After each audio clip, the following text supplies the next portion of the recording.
Hello, Sam of Sambookery here, and today I have another free printable for you guys. This time we're going to be doing a folio, and this is loosely based on St. Patrick's Day, but very neutral. So it's just greens and clovers, and it would fit in great with any nature-inspired journal or any of your regular junk journals. This kit is available on my website. There'll be a link in the description. If you just go to sambookery.com and click the free printables link, you'll find it there. So the first thing you'll want to do is, once you download the file, is to print everything out. You'll want to print this cover on heavyweight cardstock. I'm using 65-pound cardstock. This page as well, because there are pockets and journaling cards you'll want to print on cardstock. And this page with the vintage ephemera on cardstock as well. This page, which is going to make a little mini booklet or mini journal, you can print on regular copy paper. I've used 32-pound copy paper for mine. And if you like to print on the back, I have included several options. On the back of the folio, which would be the inside of your folio once you open it up, I have this pretty print of pressed clovers. For the back of, this is like a little mini folio and some journaling cards in a pocket. I printed this like watercolor and lace print on the back of mine. This is like a non-directional print, so it can really go any way. And on the back of these pieces of ephemera, I printed this vintage botanical. On the back of this little mini booklet, I chose to do this one as well, because that gives me a lot of blank space for writing or adding ephemera. If you're new to printing on the back of papers, it can sometimes be challenging to get your printer to do it properly. Once you find the trick for your printer though, make a dummy sheet and write on it with like a marker or something and put, top. And then when you need to print the back, write down how you do it. On my printer, this will come out of my printer like this at me, so the head will be facing me. But when I need to print on the back, I have to turn it around like this and put the head in so it feeds around like this and prints on the back. And until I figured that out, I did have some misprints. If you do as well, hang on to these. I will show you how I ended up cutting mine up and using it in my folio so that this wasn't a waste. So print everything out and grab your scissors and we'll get everything cut. And there's no special, no special cutting for this one. If you have a corner rounder, you can just cut this out as a rectangle and then fold them in half and then come back with your corner rounder to chomp off these corners. But if you don't, just follow the edge with your scissors. And I think that's it. So let me cut mine out. Okay, I've got my pieces cut out, and before I ink, I just wanted to show you a couple of things. If you have a corner rounder for the little journal pages, it is the medium. There's a small, medium, and large on here. Use the medium to round the corners on here. And I like to do that before I ink because otherwise you'll have to re-ink the corners.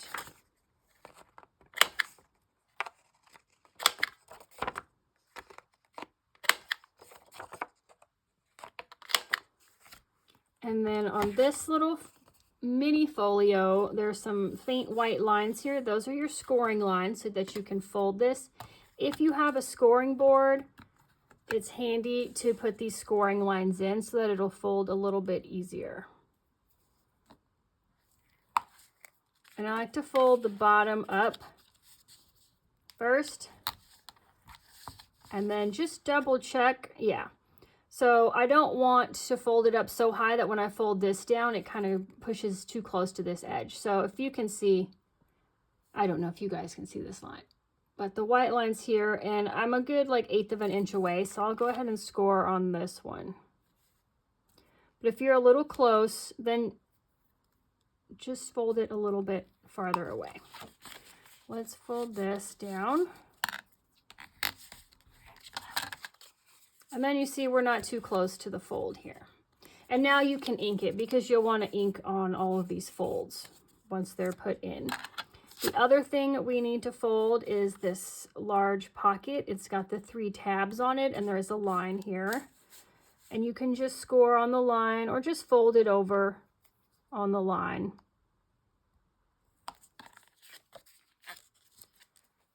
And if you like the backing papers, feel free to turn the pocket, have it go the other way, and use the backing paper as the front of the pocket. You just fold the tabs the other way.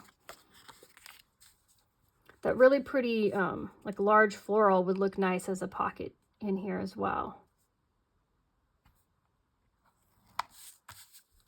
So once you get these creased, if you ink, go ahead and ink. I do want to show you one other thing. So there's our pocket. When you're done cutting out, if you have any scraps that are about this size, save them if they will fit a 1-inch circle punch, because that is what I used to make this closure here. Or, you know, if you print it incorrectly like I did, you've got a whole sheet to work with. But if you printed it right the first time, there should be enough scraps around the edges of the other ephemera that you can save to punch circles out of if you want to make a closure similar to mine. You'll also want to fold this one in half. This is like an extra large ephemera piece, but I really liked it, so I wanted to include it. But you'll just want to fold this in half so that it will fit into one of the pockets, and do that before you ink it. So we'll just finish up. I'm using Vintage Photo Distress Oxide and just lightly inking the edges of everything. And I like to fold it both directions and ink the inside crease as well.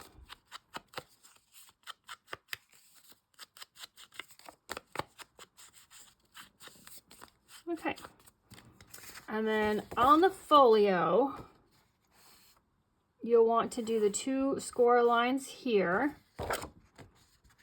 and we'll fold it into thirds. So let me grab my scoring board.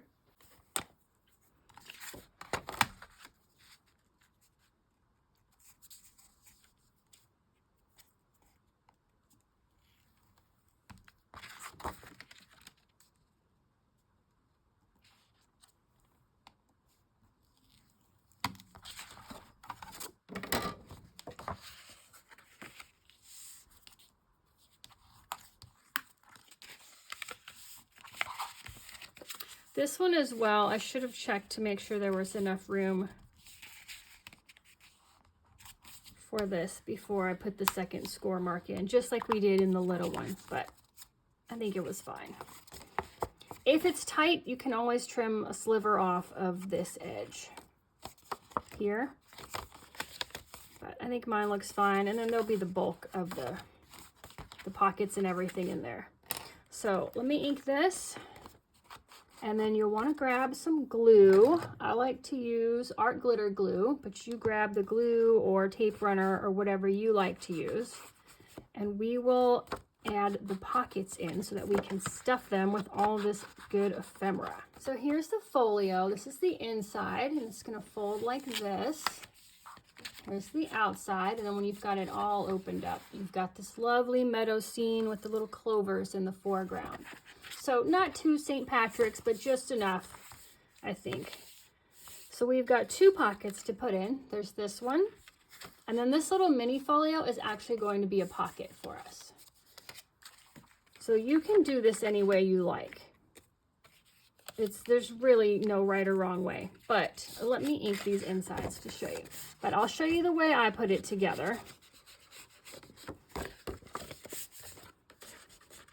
But you feel free to move it around and experiment and see how you want to do it.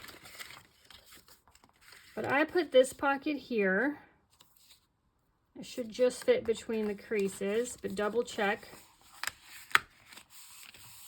Yeah. And then this little folio, I put glue down the sides, the bottom, and this side, and glue it right here so that it is a pocket, but it still can open up completely as a little folio. And I like having this little lace here on the edge, but any of the other papers would work as well for that. Other options would be to do, I don't know if you really want to do a double layer, because we do have really tall ephemera. Some of them are smaller, so you could get away with doing like a double pocket. But I will just do it this way. And I'd love to hear in the comments if you guys come up with a different layout that you think works better. There's always the option to put pockets on the outside of the folds as well. Wait, all 3 sides. Can't talk and glue at the same time. There we go. So just want to put this right up. I put it right up to the bottom edge and then right up to the folds, and just make sure the folds can still fold over before you set the glue. And then this one, so you've got it right side up. I always hold the side I don't want glue on. Flip it over. And glue those 3 sides. And I just line this up with the outside edge. And there you go. You've got a little mini folio inside your folio that is also a pocket. And we won't need the glue until we get to adding this optional closure. So we've got these 2 pages that make a little mini booklet. And there's a couple ways you can hook them together, but the easiest way is to just staple them. It's not very big and it will fit in most standard staplers. So here is my stapler. You just want to line them up, slide it in, and I do 2 staples. I do about 1/2 inch in from each end. And there we go. Super simple mini booklet that can fit inside your pocket. So the other ephemera we have, let's see. This guy's nice and big. Let's see if we can tuck him in here. And maybe something green in front of him, and then a little butterfly card. Let's stick that in there. I like to have like a layered effect.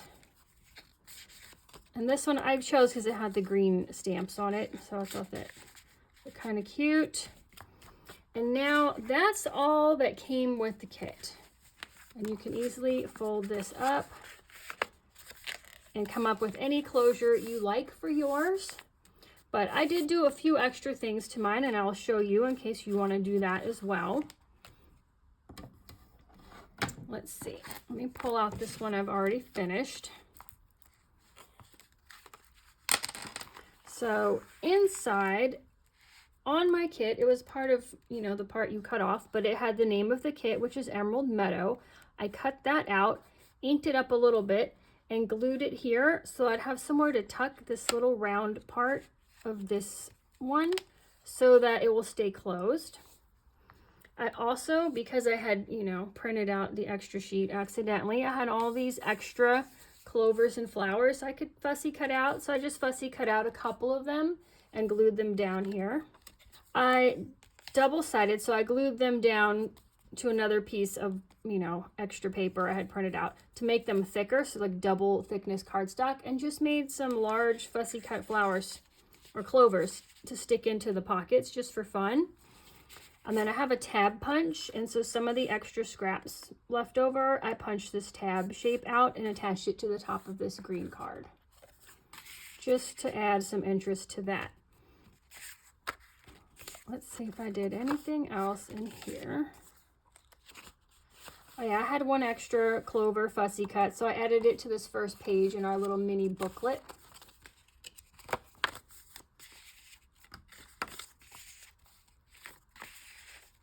That's that, and then let's get into the closure. So for the closure, I did a portfolio closure. I just grabbed a 1-inch circle punch and some of the scraps. Let's see, to get this nice dark teal here, that is from the cover lining, this flower here at the top. So I may need to cut, let's see.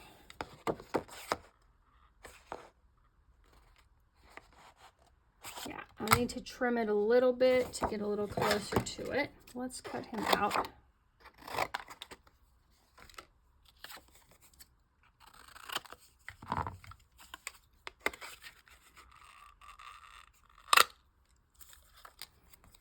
we've got him. And what you'll need are 3 different circles out of cardstock to make this. There's one that's going to be on top that you see. There'll be one that we're gluing to the back of it for stability to make it a little bit thicker.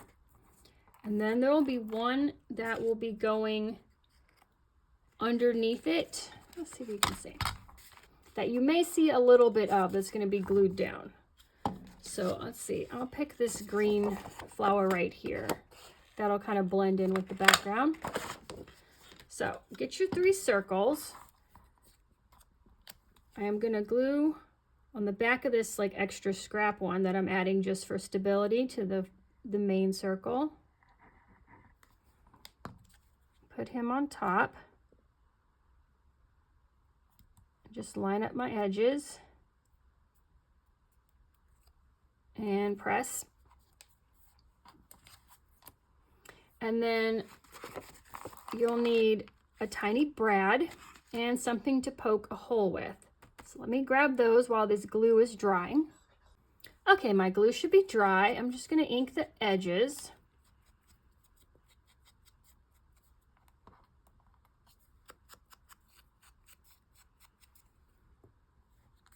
And I've got a tiny brad. Picked a little brass one for this one and an awl. And you'll want to line them both up. We're just going to poke a hole in the middle. I just eyeball it. If you want to line it up on a mat and measure, you can. Oh, this one came off. Get back on there.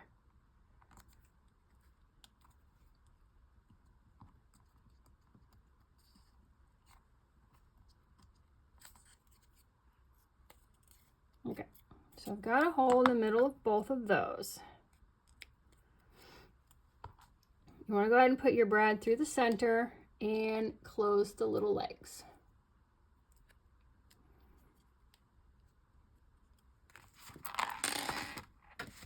So here's our folio. We're going to be gluing them here in this center scallop, just, you know, an 1/8, a 1/4 of an inch away from the edge. You don't want to get too close. And all you do is run your glue, and you'll want to use something a little stronger or thicker, because not just a plain glue stick, because you got to glue the legs of this brad down as well.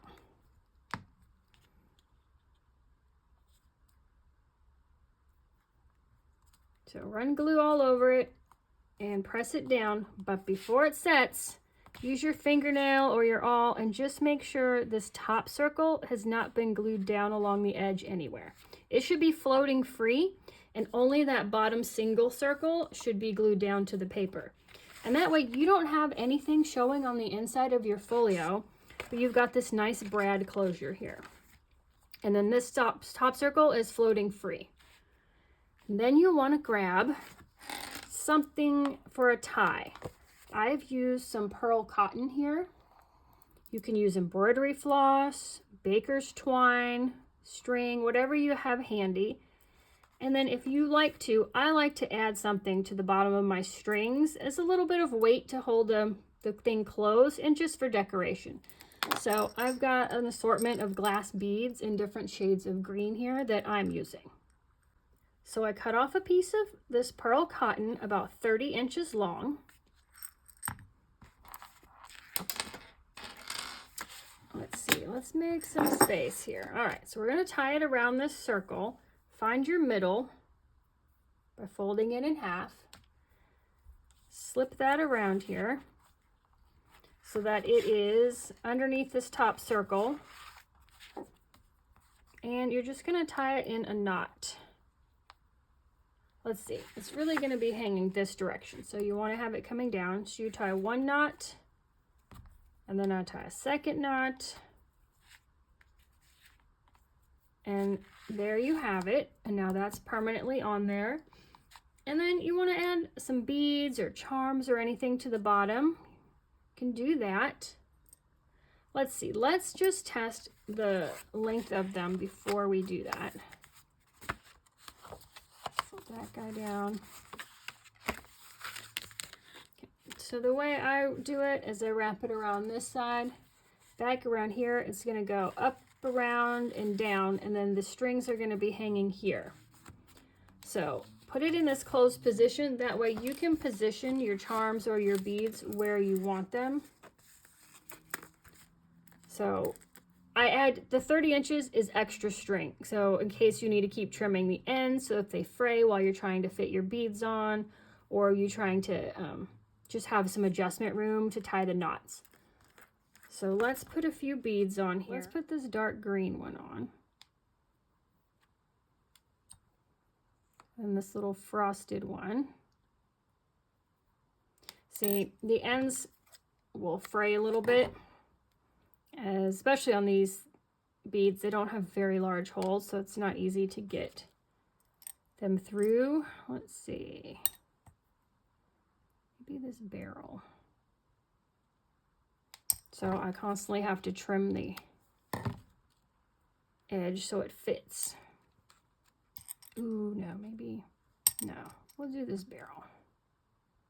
Okay, I had to go get a needle for this one to get him through. And I was lucky to find one where the eye wasn't too big and the bead would actually still fit on the needle.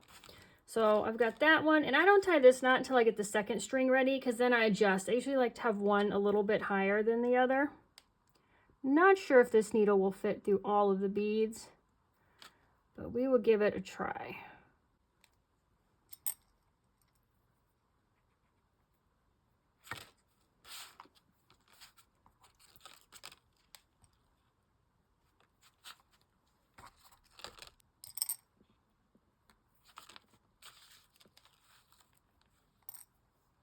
I have got my beads on here. So I think I'll just leave them like this. So this one's about a bead higher than the other one. But let's slide them down a little bit so I have leeway. If I add some more things to this and it gets a little fatter, I can still wrap them around. So I just tie a knot in the end. You can loop it through the bottom bead if you've got beads with bigger holes than I do. But I just tie a couple of knots and then I test to make sure the beads won't slide off. And if they do, I tie another knot.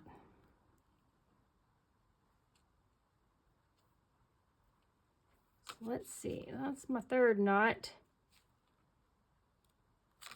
And that should be plenty, yeah, plenty big enough for that one. So let's see. So I want to tie this one here.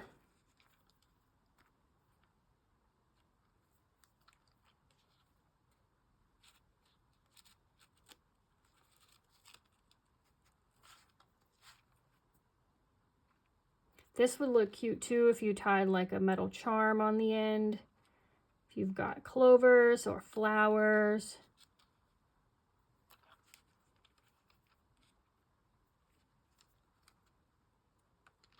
All right. Then you want to trim off the bottom. I leave about a ½ inch. And then if you are worried about the knots coming out, you can put a little dot of glue, or this is fray check. It's basically like clear glue, but it stops fabric or thread from unraveling. So that's also something I'll do, put a little dot of this on my knots so they don't come undone. And that's it, we are done. This was such a fun, quick little project. I hope you guys really enjoy making this. Don't forget to head to my website and grab the printable, and then come back and watch this video and create along with me. Let's do a final flip through here. So here is the front. I just love this meadow. It's like peaceful, but like warmer and more neutral than like bright green in your face St. Patrick's Day. So we just unwrap this closure.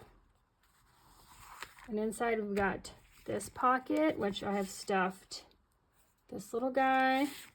Got a journaling card here. Some vintage ephemera. Our little booklet we made with staples.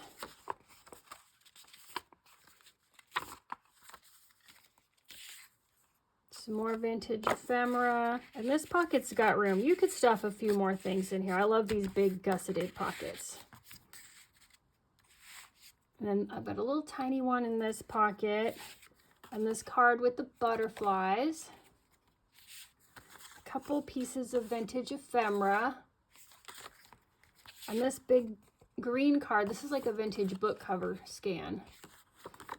We added the tab. And then we've got our little mini folio inside the folio where you can do like some secret journaling, or you can put some tiny ephemera in here and just kind of close them up. That was so much fun. You guys, I had so many ideas for this. I have a lot more images that I just couldn't fit in here. The pockets were getting stuffed. So I will probably have a few more Emerald Meadow printables on my website for purchase if you want to expand this into like an entire journal or just stuff your pockets to the gills. So look out for those. But otherwise, I really appreciate you guys stopping by and watching, and I will see you in the next video. Goodbye.